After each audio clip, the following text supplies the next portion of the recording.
사도행전 19장 1절부터 7절까지 있는 말씀입니다. 오늘 우리에게 주시는 귀한 말씀을 같이 읽어보겠습니다. 시작. 아볼로가 고린도에 있을 때에 바울이 윗지방으로 다녀 에베소에 와서 어떤 제자들을 만나 이르되 너희가 믿을 때 성령을 받았느냐 이르되 아니라 우리는 성령이 계심도 듣지 못하였노라. 바울이 이르되 그러면 너희가 무슨 침례를 받았느냐 대답하되 요한의 침례니라. 바울이 이르되 요한이 회개의 침례를 베풀며 백성에게 말하되 내 뒤에 오시는 이를 믿으라 하였으니 이는 곧 예수라 하거늘 그들이 듣고 주 예수의 이름으로 침례를 받으니 바울이 그들에게 안수하매 성령이 그들에게 임하심으로 방언도 하고 예언도 하니 모두 12사람쯤 되니라. 아멘. 자, 오늘 우리가 읽은 이 본문 말씀은요, 사도 바울이 제3차 전도 여행을 하는 가운데 에베소에 가서 하나님의 말씀을 전하게 되었는데요. 이 에베소는요, 소아시아, 지금 이제 터키, 트르기에죠. 트르기에 지방입니다. 계시록에 나오는 7교회 가운데 가장 먼저 등장하는 교회죠. 에베소 교회. 에베소 지역 굉장히 아주 중요한 요충지였습니다. 전략적 요충지. 그래서 바울이 아주 심혈을 기울였던 지역이 이 에베소 지역이었는데요. 그는 가서 어떤 제자들을 만났는데 나중에 보니까 이 제자들은요, 침례 요한의 침례를 받은 제자들이었어요. 그래서 어떻게 보면 정확하게 복음을 들었는지 안 들었는지 그거는 정확하게 잘 모르겠어요. 어쨌든 그런 제자를 만났는데 바울은 그런데요, 그들을 만나자마자 이렇게 질문을 합니다. 자, 2절에 있는 말씀 한번 같이 다시 읽어보죠. 바울이 어떤 제자를 만나서 이런 질문을 합니다. 큰 소리로 읽어봅니다. 시작. 이르되 너희가 믿을 때 성령을 받았느냐 이르되 아니라 우리는 성령이 계심도 듣지 못하였느니라. 너희가 믿을 때 성령을 받았느냐 이렇게 물어보고 있습니다. 그랬더니 그들이 대답하기를 우리는 성령이 있는 것도 모릅니다. 성령이 누구인지도 잘 모릅니다. 성령이 어떤 분인지 우리는 전혀 들은 적이 없습니다. 이렇게 이야기를 하고 있는 것이죠. 오늘날 교회 다니는 성도님들 가운데도 사실 하나님에 대하여 그래도 좀 어느 정도 그래도 좀 이제 알죠. 그리고 예수님의 얘기는 하도 많이 들었으니까 교회 오면은 뭐 예수님에 관한 이야기는 하도 많이 들으니까 예수님에 대해서는 그래도 인이 박힐 정도로 이제 많이 알고 그래도 알고 있는데 의외로 성령님이 어떤 분이신가 하는 것에 대하여 굉장히 잘 모르는 성도님들이 의외로 꽤 있다라는 것이죠. 여기 에베소에 나오는 여기 있는 제자들처럼 우리는 성령이 계심을 듣지도 못했습니다. 이렇게 대답했던 것처럼 오늘날 교회에도 성령의 역사라든지 성령님이 하시는 일이라든지 성령님이 왜 이 땅에 오셨는지 이런 것에 대하여 잘 모르고 신앙생활을 하는 분들이 의외로 꽤 있습니다. 자, 바울은 우리가 바울의 그 선교 여행을 사실은 이미 사도행전을 공부하면서 같이 말씀을 보았는데요. 바울은 가는 곳곳마다 제일 먼저 그가 했던 일은 무조건 복음 전하는 일이었어요. 예수, 십자가, 부활 이거 전하는 일이었습니다. 아무튼 그는 가는 곳곳마다 예수님이 우리를 위해서 십자가 지셨습니다. 그리고 그곳에서 우리를 위해서 죽으셨고 3일 만에 부활했습니다. 이것이 사도 바울의 중요한 메시지의 아주 중요한 핵심이에요. 가는 곳곳마다 그는 제일 먼저 이것 전했습니다. 그런데 이상하게 에베소 지역에 와서는요, 예수 그리스도의 십자가의 복음을 먼저 전하는 것이 아니고 그들에게 성령을 받았느냐라고 하는 이 질문을 먼저 하는 것을 우리가 볼 수 있습니다. 좀 특이한 것이라고 말할 수 있겠죠. 자, 이 질문은 사도 바울이 만약에 우리 교회에 와서 오늘 설교를 한다고 하면 아마 에베소 교회를 생각한다고 하면 저와 여러분에게도 똑같은 질문을 하지 않았을까 그런 생각도 해봐요. 여러분 믿을 때 성령을 받고 예수를 믿으셨습니까? 이러면 좀 헷갈려요. 그럼 성령을 또 받아야 되나? 이러면 좀 헷갈리죠. 그런데 이걸 조금 바꿔서 우리 지금 형편에 맞다. 예수 믿는 분들에게는 성령이 와 계십니다. 믿습니까? 다시. 자, 아멘을 좀 크게 해주세요. 예수 믿는 분들에게는 이미 성령이 와 계십니다. 할렐루야. 그래서 요 질문을 다시 우리의 형편에 맞게 좀 바꿔보면 이런 질문이에요. 여러분들이 예수를 믿으실 때 성령 충만한 가운데 예수를 믿고 계십니까? 이런 질문으로 좀 바꿔볼 수가 있겠어요. 자, 여러분 이제 대답을 하셔야 돼요. 여러분이 신앙생활 하시고 또 믿고 계실 때 성령에 충만하여서 믿고 계십니까? 네. 이건 제가 답을 강요하지 않겠습니다. 네. 그런데 어쨌든 여기 나오는 이 에베소에 있는 침례 요한의 제자들인 것 같아요. 그들은요, 우리는 성령이 있음을 듣지도 못했습니다. 이렇게 얘기를 합니다. 혹시 우리 가운데서도 글쎄요, 나는 오늘 성령에 관한 이야기를 처음 듣습니다. 또 성령 충만 그런 이야기는 또 잘 못 들었습니다. 혹시 이렇게 생각하시는 분들이 있을지도 모르겠어요. 말씀을 잘 들으세요, 오늘. 그럼 여러분 가운데도 오늘 성령의 충만한 은혜가 넘칠 줄로 믿습니다. 할렐루야. 네, 여러분, 왜 바울은 그들에게 가장 먼저 성령을 받았느냐라고 묻고 있는가? 요 이유를 좀 몇 가지 이렇게 말씀을 전하면서 은혜 받겠습니다. 첫 번째는 성령의 역사가 없이는요, 이 영적 세계를 알 수가 없어요. 성령의 역사 없이는 영적 세계를 전혀 알 수가 없습니다. 여러분, 이 영의 세계라고 하는 것은 참 신령한 세계입니다. 이 세상에는 눈에 보이지 않는 것들도 분명히 존재하는 것들이 있습니다. 다 우리의 눈에 보이는 것만 존재하는 게 아니에요. 눈에 보이지 않는 것들도 얼마든지 존재합니다. 이 안에도 전파가 흘러갑니다. 핸드폰 터지는 것도요, 다 전파가 오기 때문에 핸드폰이 터지는 거고요. 이 마이크도 나가는 게 전부 다 전파가 흐르기 때문에, 전류가 흐르기 때문에 가능한 거예요. 소리가 눈에 보여요, 안 보여요? 안 보여요. 그러나 들리는 거죠. 더 신기한 거는 영적 세계예요. 더 신기한 거는요, 자, 눈에 보이지 않지만 귀신도 있습니다. 눈에 보이지 않지만 천사도 있습니다. 여기에 오늘 천사도 와 있는 줄로 믿습니다. 분명히 하나님이 약속하셨으니까. 그런데 혹시 여기에 귀신의 역사도 있을 수 있어요. 귀신의 역사도, 오늘 여기에 귀신의 역사도 있을 수 있습니다. 여러분, 은혜 받지 못하게, 말씀 듣지 못하게 귀를 딱 닫아놓고, 여러분, 이 눈하고 귀는요, 아주 깊은 연관이 있어요. 친해요. 눈하고 귀는 친합니다. 그래서 눈 딱 감기면은 귀도 아주 친한 친구래 가지고 같이 다쳐버려요. 그러니까 죽어도 목숨 걸고 그냥 눈 뜨고 계세요. 아시겠죠? 정 안 되면 그냥 한쪽 감았다 한쪽 떴다 그렇게라도 하시고서 이게 눈 감기면은 귀 다쳐요. 그러니까 자꾸 마귀가 말씀 못 듣게 하거든요. 이런 것들은 다 여러분 인간의 이성으로는 이해가 안 되는 이야기예요. 무슨 마귀가 그렇게 하나님 말씀을 못 들게 하나. 내가 피곤하니까 지금 졸리는 거지. 물론 피곤해서 졸릴 수도 있어요. 그런데 상습적으로 조는 분은 아니에요. 상습적으로 조는 분은 뭔가 좀 생각을 해봐야 돼요. 내 영적 상태를 뭔가 좀 생각을 해봐야 돼요. 이거는요. 참 이상한 게 말씀 들으면 딱 시작하고 말씀 끝나면 딱 이렇게 뜨고, 와, 그거 무슨 입력이 돼 있나 봐요. 어떻게 그렇게 잘하는지 몰라요. 그런 분들은요, 진지하게 성령님, 내 영이 어떻게 돼 있나요? 한번 물어보셔야 돼요. 물어보셔야 됩니다. 말씀이 들어가야 신앙이 생기거든요. 말씀이 들어가야 믿음이 생깁니다. 잘 들어야 믿음이 생기기 때문에 그런 것이죠. 이 영적 세계라고 하는 것은 신령한 세계이기 때문에 인간의 지혜나 지식으로 알 수 없는 세계입니다. 그래서 아무리 세상에서 공부를 많이 하고 유학 갔다 오고 박사학위 몇 개 땄다고 할지라도 영이 열리지 않은 사람은요, 영적 세계를 전혀 알 수가 없습니다. 나중에 저 포항에 가보면은 한동대학이 있습니다. 아주 기독교 대학은 아닌데 기독교 대학보다 더 기독교 대학 같은 그런 대학이에요. 참 한동대학에서 좋은 인재들이 많이 남았어요.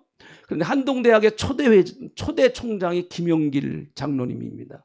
이분이 서울대학 그 공과대학을 나오는데 뭐 무슨 그 금속재료공학과 아주 우리나라에서 최고 권위자예요. 근데 미국에 가서 나사에서 공부한 분입니다.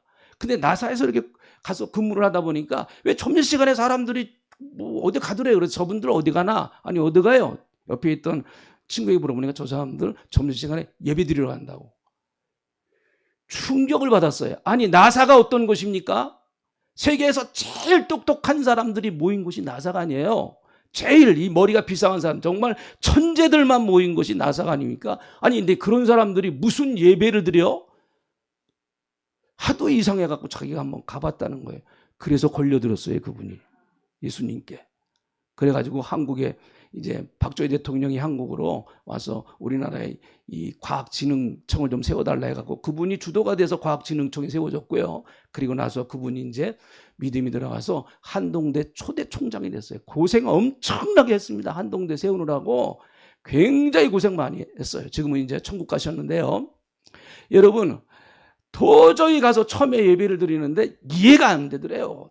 도대체 세계에서 가장 똑똑한 머리 좋은 사람들이 모여서 아니 예배를 드리고 기도를 하고 하나님 말씀을 듣는데 뭐 물고기 2마리와 떡 5개를 가지고 오병이어에게 기적을 행했다 그러니까 사람들이 다 아멘 하더래요. 저것들 미쳤다는 거예요. 미쳤다. 뭐에 홀렸다는 거예요. 나중에 자기가 믿음이 들어가고 영의 세계가 열리니까 자기도 믿어지더래요. 자기도 믿어지더래요. 여러분은 어떻습니까? 여러분은 어때요? 성령이 역사하셔야만 이 영의 세계가 열리는 거예요. 여러분의 조그만 지혜나 지식을 가지고 여러분 성경을 함부로 판단하면 안 되고요. 하나님을 함부로 판단하면 안 됩니다. 하나님은 여러분의 조부한 머릿속에 제한받으시는 분이 절대로 아니죠. 절대로 아닙니다. 저는 우리 교회 성도님들이 성령이 임하셔서 이런 좀 영의 세계로 좀 들어가는 역사가 있기를 주의 이름으로 축복합니다. 그죠? 우리는 육신의 세계 그리고 내 이성적인 세계 이것도 중요해요. 여러분 이게 중요하지 않다는 얘기가 아니라 이것도 소중하죠. 우리의 정확한 판단의 능력, 이성의 능력, 계산하는 능력, 추측하는 이거 다 필요합니다. 그러나 예수 믿는 사람들은 그 능력만 믿고 살아가는 사람이 아니에요. 만약에 우리가 그것만 믿고 살아간다고 하면 무엇으로 교회 나와요, 여러분? 왜 하나님 믿어요? 왜 신앙생활 합니까? 신앙생활이라고 하는 것은 육신의 세계나 또 이성의 세계, 그 이상의 영의 세계가 있어서 그 영의 세계가 이성의 세계와 육신의 세계를 지배한다고 하는 걸 믿기 때문에 우리는 영의 사람이 되려고 몸부림치는 거예요. 이 세 가지는 서로가 아주 밀접한 관계를 가지고 있는 것이죠. 이 영의 세계를 알게 하시고 깨닫게 하시는 분이 성령님이십니다. 그래서 성령의 역사가 하지 않으면 누구든지 영의 세계를 알 수가 없어요. 고린도전서 2장 13절 14절 하고 같이 한번 읽어보시죠. 자, 여러분 잘 생각하시면서 한번 또박또박 같이 읽어보세요. 시작. 우리가 이것을 말하거니와 사람의 지혜가 가르치는 말로 아니하고 오직 성령께서 가르치신 것으로 하니 영적인 일은 영적인 것으로 분별하느니라. 육에 속한 사람은 하나님의 성령의 일들을 받지 아니하나니 이는 그것들이 그에게는 어리석게 보이며 또 그는 그것들을 알 수도 없나니 그런 일은 영적으로 분별되기 때문이라. 네.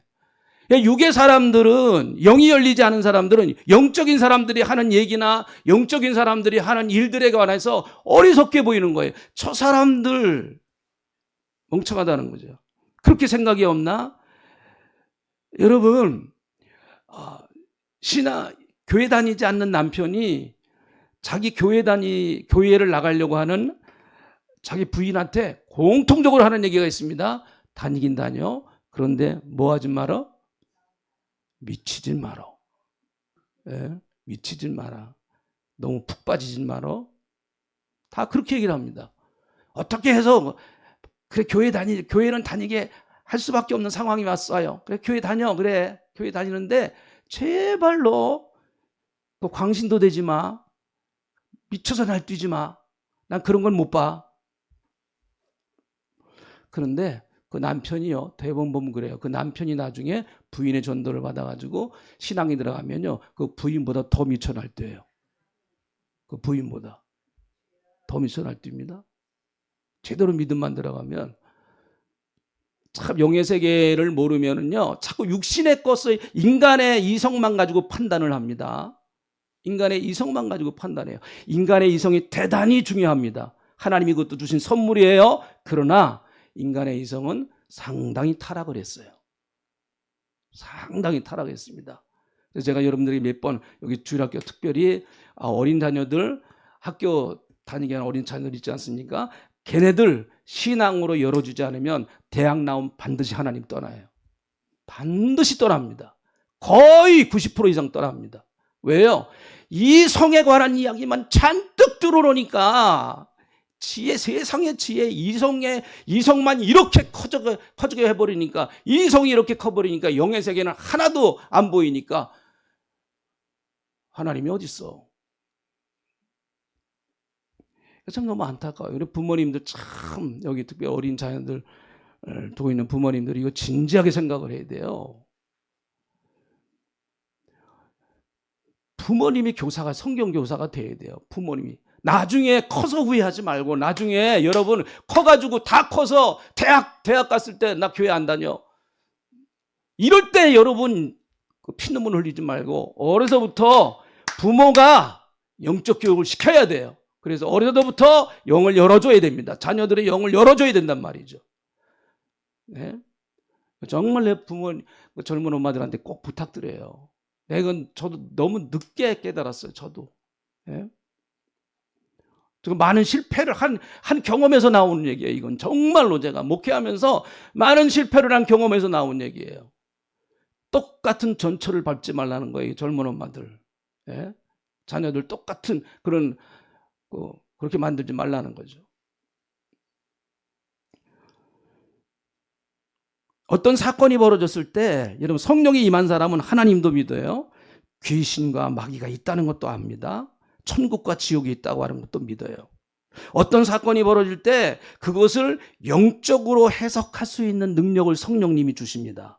똑같은 고난을 당하고 또 하나님께로부터 징계를 당해도 성령의 인도를 받는 사람들은 여러분, 그렇지 못한 사람과 생각이 천지 차이입니다.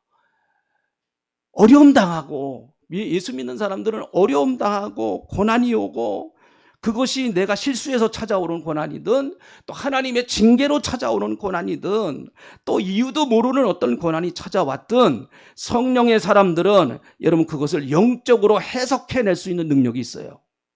영적으로 해석해낼 수 있는 능력이 있어요. 모르시면 성령께 물어보세요. 성령님, 왜 이렇게 나에게 고난이 오나요? 이걸 통해서 하나님이 나에게 알려주시려고 하는 게 뭐예요? 하나님께 묻고 성령께 물으면 성령께서 지혜를 주세요. 알려주세요. 그거를 왜 안 알려주시겠습니까? 당신의 사랑하는 자녀인데. 자, 왜 성령의 충만함을 받아요? 두 번째, 은사를 체험하기 위해서입니다. 은사 체험하기 위해서. 바울이 그들에게 안수하니까 6절에 있는 말씀 보세요. 6절에 있는 말씀 같이 읽어봅니다. 시작. 바울이 그들에게 안수함에 성령이 그들에게 임하심으로 방언도 하고 예언도 하니. 네, 12명이더라. 제자가 12명의 숫자였다 그렇게 말합니다. 자, 바울이 그들에게 안수하니까 성령이 그들에게 임하여서 방언도 하고 예언도 했습니다. 자, 성령님은 언제 임하실까요? 사도행전을 근거로 해서 보면 크게 요럴 때 성령님이 임하시더라. 사도행전에 나오는 것만 가지고 말씀드리면, 첫째는 기도할 때. 사도행전 2장에 보니까 기도할 때 성령이 임하시더라고요. 사도행전 10장에 보니까 오늘과 같이 이렇게 말씀 들을 때 성령이 임하세요. 고넬료의 가정에 말씀이 증거되니까 성령이 내려오시더라, 그렇게 말씀하세요. 오늘도 성령께서 내려오시는 줄로 믿습니다. 말씀을 듣는, 사모하고 정말 이것이 나에게 주시는 말씀이라고 믿고 이것이 하나님의 말씀이라고 믿는 사람에게는 반드시 성령님이 역사하십니다. 깨닫게 하시고 알려주시고 마음에 애통함도 주고 회개할 거를 찾게 하시고. 여러분, 그래요. 말씀이 그 능력이니까. 그리고 세 번째, 오늘 이 본문 말씀에 보니까 안수할 때 성령이 임하세요. 그래서 여러분, 목회자, 이제 저는 이제 목회를 하니까 또 여러분들도 그런 걸 좀 우리 같이 신앙생활을 해야 되기 때문에 그런 것들을 좀 아셔야 돼요. 목사가 제일 힘들어하는 시간이 사실 안수하는 시간입니다. 안수하는 시간. 그래서 어느 목사님들은 아예 안수를 안 하려고 그래요.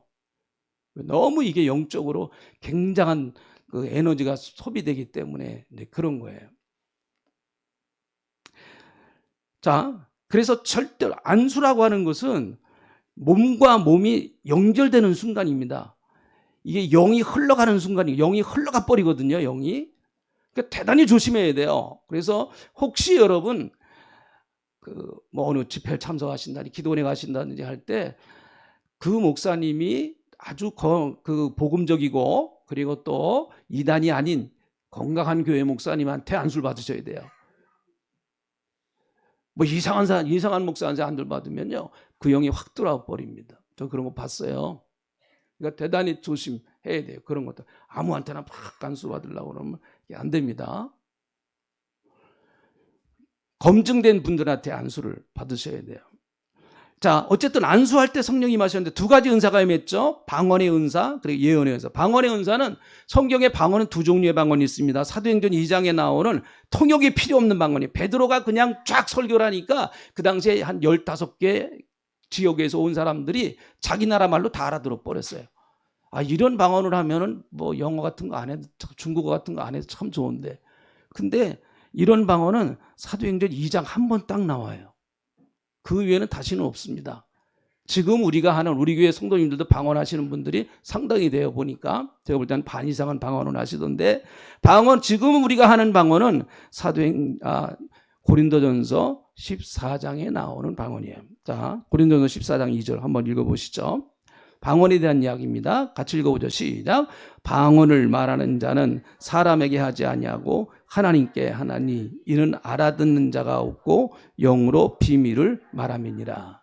방언은 성령이 주시는 은사 가운데 참 좋은 은사예요. 그래서 조영기 목사님에게 누가 물어봤습니다. 목사님이 가지고 있는 은사, 하나님이 만약에 성령께서 목사님의 한 가지 딱 은사를 주신다고 그러면 어떤 은사를 구하시겠습니까? 그랬더니 조영기 목사님 딱 다른 얘기 하나, 방언의 은사 구합니다. 방언의 은사.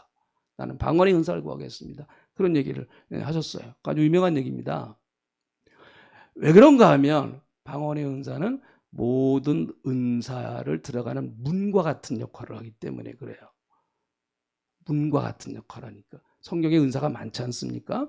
예언의 은사. 이 예언의 은사는 두 가지 의미가 있습니다. 앞날을 예언하는 것도 일부 있습니다. 앞날을. 그 사람을 딱 볼 때 당신 이렇게 해야 됩니다. 이렇게 앞날을 예언해 주는 그런 은사도 분명히 있어요. 성경에 보니까 그런 은사가 그렇게 예언을 해주는 은사도 있습니다. 그러나 여러분 이것은 굉장히 제한적인 거예요. 특별히 개인에게 이렇게 개인의 앞날에 대해서 예언을 해주는 은사는 성경에 보면 굉장히 제한적인 은사예요. 물론 하나님이 그렇게 하신다고 봐요. 뭐 하나님 다 우리를 알고 앞날에 대해서 알고 계시니까 정말 중요한 것들을 하나님께서 어떻게 알려주신다고 봅니다. 그러나 여러분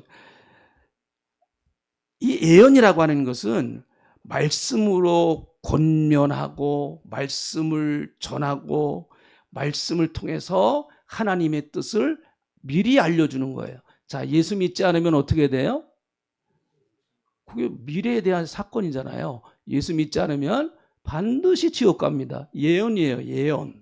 전도는 예언입니다. 예언. 누군가에게 내가 전도를 합니다. 꼭 예수 믿으셔야 돼요. 예수 안 믿으면 지옥 갑니다. 그 사람에게 예언을 하는 거예요. 예언. 전도자는 사실은 예언자예요. 예언자. 예언자입니다. 오늘 하나님의 말씀을 전하는 것도 사실은 예언입니다. 예언. 여러분들이 이 말씀에 순종해서 그렇게 살면 하나님께서 그렇게 하시겠다는 거예요. 그렇게 하시겠다는 겁니다. 여러분의 앞날에 하나님께서 그렇게 하시겠다는 거예요. 예언적 선포죠. 그래서 구약에 나오는 선지자들이 선포하는 것들은 거의 다 예언적 의미에서의 선포가 있는 것이죠. 성령이 임하시면 여러분 특별히 성령 충만하면 은사가 선명하게 나타납니다. 한번 따라 합시다. 나에게도 큰 소리로 나에게도 은사가 있다. 네. 근데 그걸 안 써먹으니까 잘 안 나타나고요. 기도 안 하니까 잘 안 나타나고 성령 충만하지 않으니까 잘 안 나타나는 거. 내 안에 이렇게 지금 내재되어 있는 거예요. 그게 기도하고 성령 충만하고 자꾸 그것을 사용하고 그러면 그것이 활짝 꽃을 피고 더 꽃을 피고 아주 더 활짝 꽃을 피게 됩니다. 성령이 역사하시면 반드시 은사가 나타납니다. 은사가. 자, 세 번째 마지막으로 왜 성령 충만 받아야 되느냐? 영적 전쟁에서 승리하기 위해서입니다. 자, 에베소서와 이 오늘 본문 말씀에 나오는 그 에베소 지역, 나중에 이제 에베소서를 쓰죠.